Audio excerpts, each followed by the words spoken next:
Salut à tous, on se retrouve aujourd'hui pour une nouvelle vidéo, le Eagle Programming 180. J'ai un peu de soleil aujourd'hui, donc je vais faire au mieux. Bon, aujourd'hui vous n'avez besoin que d'une barre, d'un seul comme d'habitude, et vous allez aussi avoir besoin d'une barre de traction si vous avez. Sinon il y aura des options un peu plus simples et qui se fait aussi sans la barre de traction. Donc on commence directement par l'échauffement, donc on va partir sur un Tabata. Un Tabata c'est 8 rounds de 20 secondes, 10 secondes de récup. Et on alternera deux mouvements.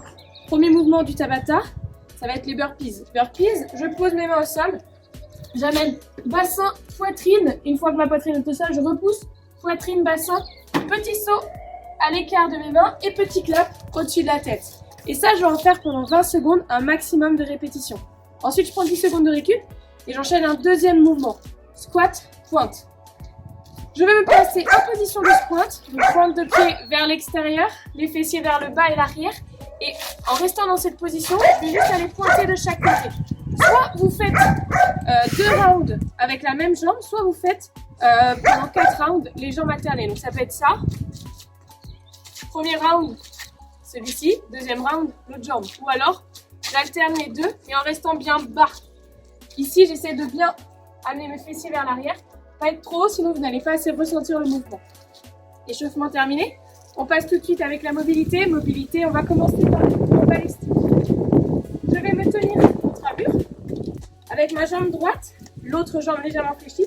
Je vais faire des mouvements d'avant en arrière, comme si je tirais dans un ballon de foot. Et au fur et à mesure, j'essaie d'amener ma jambe la plus haute possible. Pendant 20 répétitions, puis l'autre jambe, 20 répétitions également. Je contracte toujours mes abdominaux et j'essaye de ne pas poser trop le dos vers l'arrière, ni amener mon bassin vers l'avant. Rester le plus droit possible. Et en contractant mes fessiers, ma jambe ne va pas aller très haut vers l'arrière. Ça, 20 secondes de chaque côté. Ensuite, j'enchaîne directement avec un full squat pendant 1 minute. Pointe de pied vers l'extérieur. J'amène mes fessiers le plus bas possible. Mes coudes à l'intérieur de mes cuisses. Et j'essaie de pousser mes genoux, d'avoir un dos le plus droit possible. Si jamais je ne tiens pas en équilibre, je peux prendre une plate.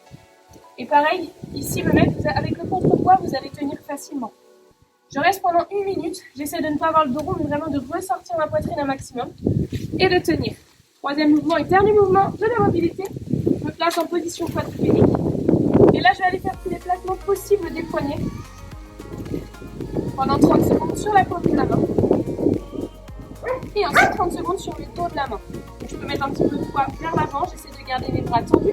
Je fais attention quand je mets mes paumes de main au sol, car l'articulation est un peu plus fragile. N'hésitez pas à rapprocher vos mains de vos genoux. Et ça pendant 30 secondes également. Mobilité terminée, on commence tout de suite avec le WOD. Un seul WOD aujourd'hui. Il va y avoir beaucoup de courses. Donc, si vous n'aimez pas la course, eh ben, il va falloir vous accrocher. On commence par 1 km de run. Donc, vous savez tous courir, on met un pied par l'autre, on va courir 1 km. Une fois qu'on a fini ce kilomètre, on a 7 tours de 3 mouvements différents à faire.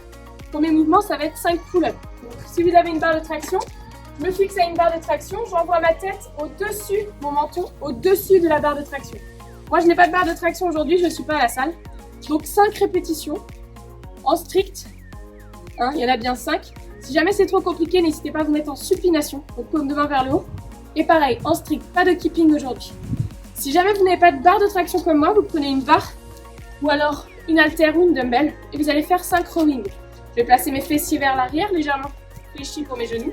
Mon buste pratiquement parallèle au sol et je vais amener mes coudes vers l'arrière, ma barre au niveau du nombril et je relâche. Attention, je contrôle bien la descente. Pareil, 5 répétitions.